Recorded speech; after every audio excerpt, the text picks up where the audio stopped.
Radhe Radhe students.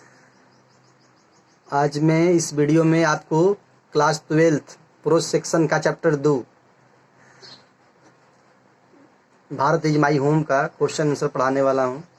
तो Bharat is my home में जो इम्पोर्टेंट क्वेश्चन आंसर हैं, क्योंकि आजकल आपको एग्जाम में क्वेश्चन आंसर भी पूछे जा रहे हैं, तो क्वेश्चन आंसर को भी पढ़ना बहुत ज़रूरी है। तो जो इम्पोर्टेंट क्वेश्चन है उसको आप देख लें। देखिए, पहला क्वेश्चन में आपको समरी पढ़ाए थे चैप्टर का कल।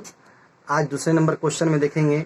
ये जो क्वेश्चन दिया हुआ है, लिखा हुआ है, in what context does doctor Zakir Hussain से Bharat is my home. Doctor Zakir Hussain किस प्रसंग में कहते हैं कि भारत जो है मेरा गृह है।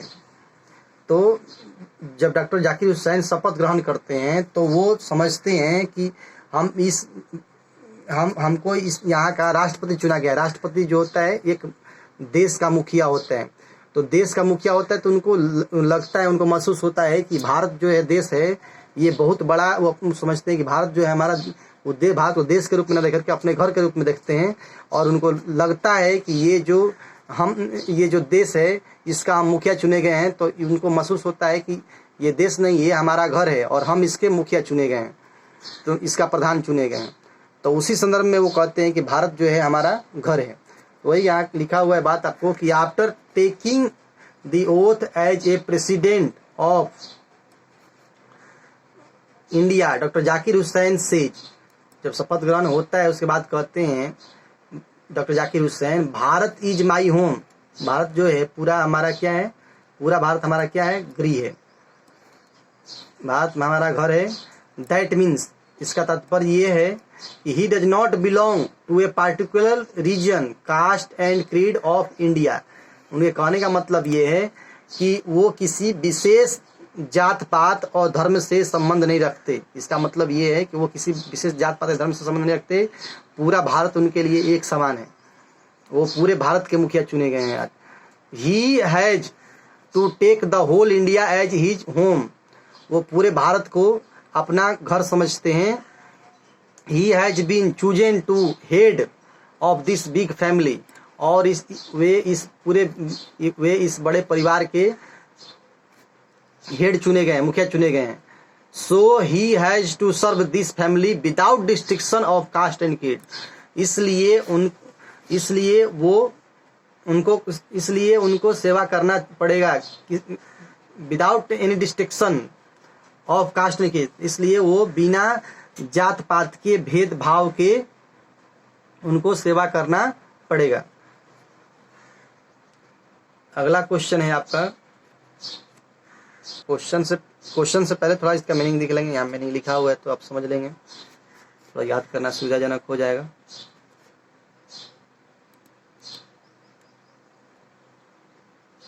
तो डॉक्टर जाकिर हुसैन शपथ ग्रहण करने के बाद भारत को अपना पूरा घर के रूप में देखते हैं, क्योंकि उनको यहाँ का राष्ट्रपति चुना गया है।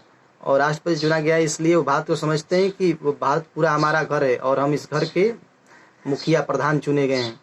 और हमें पूरे घर का सेवा जो होगा ना, पूरे देश का जो सेवा करना होगा, बिना किसी जाति पाति के भेदभाव के करना होगा। और हम जो जाकिर हुसैन समझते हैं कि उनका संबंध किसी विशेष जात पात, क्षेत्र या धर्म से नहीं है। पूरा देश उनके लिए एक समान है। देखिए, अगला क्वेश्चन है, what does doctor Zakir Hussain exhort us to do to build the new life of the nation। राष्ट्र को एक नया जीवन, नया आयाम देने के लिए डॉक्टर जाकिर हुसैन हमें क्या प्रेरणा देते हैं। The since population of our country is growing at fast rate. देश तुरंत आज़ाद हुआ था 1967 में, ज़्यादा दिन नहीं हुआ देश आज़ाद हुए, और देश की जनसंख्या बहुत तीव्र गति से बढ़ रही थी। And size of the work is so big. इसलिए देश जो था गुलाम था, तो देश बहुत गरीब हो चुका था। और बढ़ती हुई जनसंख्या का भरण पोषण करने के लिए, उनको लिखने पढ़ने की व्यवस्था देने के लिए, उनको अधिक सभ्य बनाने के लिए बहुत कुछ चीज़ की जरूरत थी। बड़े पैमाने पर वर्क की काम करने की जरूरत थी। सो डॉक्टर जाकिर हुसैन एक्सहॉर्ट अस, डॉक्टर जाकिर हुसैन हमको प्रेरणा देते हैं टू पार्टिसिपेट इन बिल्डिंग। उस समय के लोगों को वो प्रेरणा देते हैं, लोगों को कहते हैं कि उनको पार्टिसिपेट यानी भागीदारी लेनी चाहिए। Building it's new life by working more and more. और अधिक से अधिक वर्क करके, अधिक से अधिक काम करके देश को आगे बढ़ाने के लिए, देश को सब विकसित करने के लिए अधिक से अधिक उनको वर्क करना चाहिए। एक देश को एक नया रूप देने के लिए, नया दिशा देने के लिए उनको अधिक से अधिक वर्क करना चाहिए, मोर एंड मोर वर्क करना चाहिए। No one can sit idly, किसी को भी बेकार नहीं बैठना। And no one should be frustrated, किसी को भी निराश नहीं होना है। कोई भी व्यक्ति निराश नहीं बैठ सकता, कोई भी व्यक्ति बेकार नहीं बैठ सकता। We have only to work to build a just prosperous and graceful life of our people. हमें अपने देश के लोगों के जीवन को आनंददायक बनाने के लिए हमें रेगुलर वर्क करने की जरूरत है। We have only to work to build a just, prosperous and graceful life of our people. We have to work on ourselves. हमें अपने आप पर काम करने की जरूरत है, अपने आप के लिए काम करने की जरूरत है। फॉर द सोसाइटी, और किसके लिए? एंड फॉर द सोसाइटी, और समाज के लिए। हमें अपने आप का विकास करने के तो काम करने की जरूरत है, साथ ही साथ समाज का विकास करने के भी काम करने की जरूरत है। ओनली देन, तब जाकर we may give the nation a new life, तब जाकर हम राष्ट्र को एक नया जीवन, नया आयाम दे पाएंगे। देखिए इसका मीनिंग नीचे यहाँ लिखा हुआ है आपको।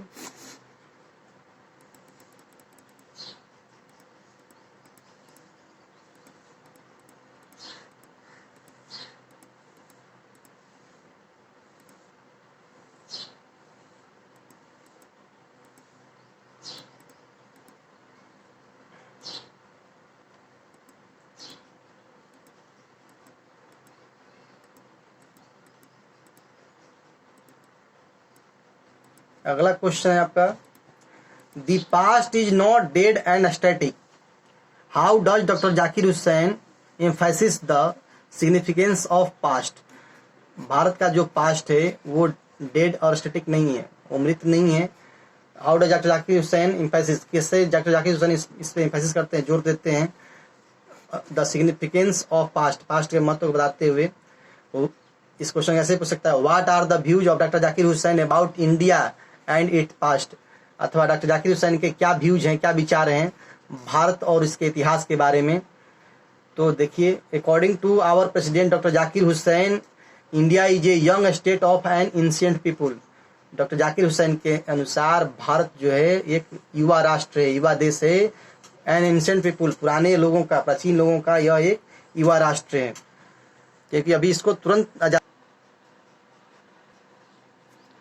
people who have striven to realize timeless absolute values in their own way through the cooperation of diverse ethnic elements। मतलब देश के कालजयी मूल्यों को बरकरार रखने में विभिन्न जाति के लोगों का प्रयास रहा है।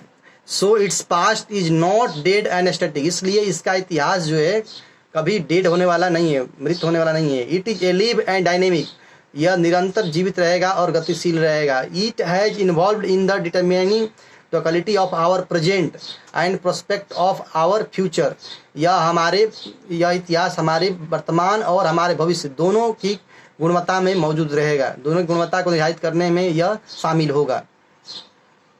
इसका मीनिंग देखेंगे, यहाँ मीनिंग लिखा हुआ है आपको। क्वेश्चन का आंसर देख लेंगे यहाँ धीरे धीरे।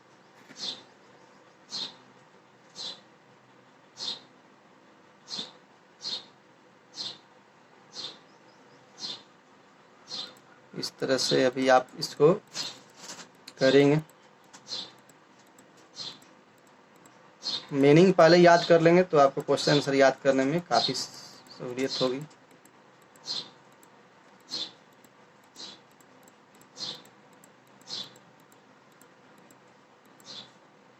अगला जो क्वेश्चन है, power should be used only for moral purposes, इसको एक्सप्लेन करना है। मतलब ताकत का इस्तेमाल केवल नैतिक उद्देश्यों की पूर्ति के लिए होनी चाहिए। इस क्वेश्चन को ऐसे ही पूछ सकता है, what is the view of Mahatma Gandhi about power and state according to doctor Zakir Hussain. Doctor Zakir Hussain के अनुसार पावर और स्टेट का तात्पर्य, what is the view of Mahatma Gandhi, Mahatma Gandhi के क्या विचार थे पावर और स्टेट के प्रति according to doctor Zakir Hussain. Doctor Zakir Hussain के अनुसार महात्मा गांधी के पावर और स्टेट के प्रति क्या विचार थे। तो इसका आंसर देखिए, according to our great leader Mahatma Gandhi, power should be use only for moral purposes. Power का इस्तेमाल, ताकत का इस्तेमाल नैतिक उद्देश्यों को विकसित करने के लिए होना चाहिए। There is no place for any misuse of power. मतलब ताकत का इस्तेमाल कहीं पर भी, उसका ताकत का उपयोग, दुरुपयोग, मतलब ताकत का यूज खराब कार्यों में नहीं करना चाहिए, माने पावर का गलत इस्तेमाल नहीं करना चाहिए कहीं पर भी। वी शुड बी स्ट्रॉन्ग, हमें मजबूत तो होना चाहिए, मजबूत होने में कोई बुराई की बात नहीं है, बट पीसफुल, लेकिन उतना ही हमको शांत भी होना चाहिए। अब ये नहीं होना चाहिए कि थोड़ा ताकत आ गया तो ताकतवर हो गए तो जब मन करे जिसको मन दबाते रहे, समाज के लोगों से उलझते रहे, जिससे मन उससे झगड़ा करते रहे। यदि आप ताकतवर हैं तो आपको पीसफुल भी होना चाहिए, शांत मिजाज का भी आदमी होना चाहिए। We should dedicate ourselves to work for the peace. और यदि आप ताकतवर हैं तो अपने आप को डेडिकेट करना चाहिए, समर्पित करना चाहिए। किसके लिए समर्पित करना चाहिए? तो वर्क फॉर द पीस, शांति के लिए जो काम होता है ना, उसके लिए समर्पित करना चाहिए, ताकि अपने आप को माने ऐसे कार्यों में लगाना चाहिए जिससे दुनिया में शांति फैले। इस क्वेश्चन का मीनिंग देख लेंगे, यहाँ पे दिया हुआ है आपको।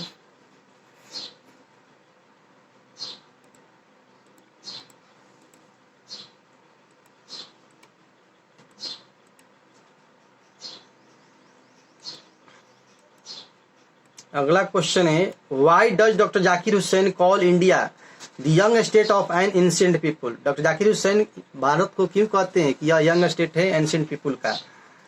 ये बहुत इंपॉर्टेंट क्वेश्चन है। देखिए इसमें 6 क्वेश्चन आपको लिए, 6 का 6 भी इंपॉर्टेंट है, तो इसमें आप ध्यान रखेंगे, क्वेश्चन को लाइन में याद करेंगे, आपको बहुत ज़्यादा फायदा होगा। एग्जाम में क्वेश्चन इसी के अंदर से पूछे जाएंगे। तो doctor Zakir Hussain calls India the young state of ancient people because, ठीक है, जाकिर हुसैन भारत यंग स्टेट कहते हैं, भारत को पुराने लोगों का यंग स्टेट कहते हैं, बिकॉज मैंने क्योंकि it has an ancient civilization and culture, इसकी जो सभ्यता संस्कृति है बहुत क्या है, पुरानी है।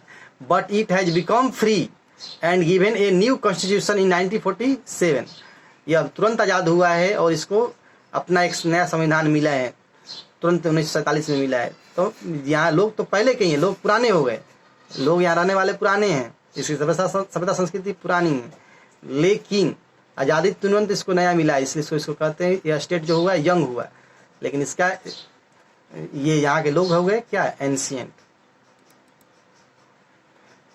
तो मुझे आशा है कि आपको ये वीडियो अच्छी लगी होगी, समझ में आया होगा। यदि समझ में आया तो इसको लाइक करें, शेयर करें, सब्सक्राइब करें इस हमारे चैनल को। और ध्यान रखें अगले वीडियोज में आपको जो भी होगा, अगले क्लास में आपको 12th क्लास का वीडियो और 10th क्लास का दोनों का उपलब्ध हमारे चैनल के ऊपर। जो भी आपके काम लायक वीडियो है उसको देखें, अपने दोस्तों में शेयर करें, और हम लोग का हौसला बुलंद करने के लिए चैनल को लाइक करें, सब्सक्राइब करें, और यथासंभव हो सके आप अपने आस पड़ोस के स्टूडेंट में इसका प्रचार प्रसार करें, ताकि बहुत से स्टूडेंट जो लॉकडाउन में फंसे हैं, जिनकी पढ़ाई बाधित हो रही है, उनके पढ़ाई को सपोर्ट करने का एक मेरा छोटा सा प्रयास है, इस सफल हो सके। अब मिलेंगे आपको अगले वीडियो में, तब तक के लिए राधे राधे।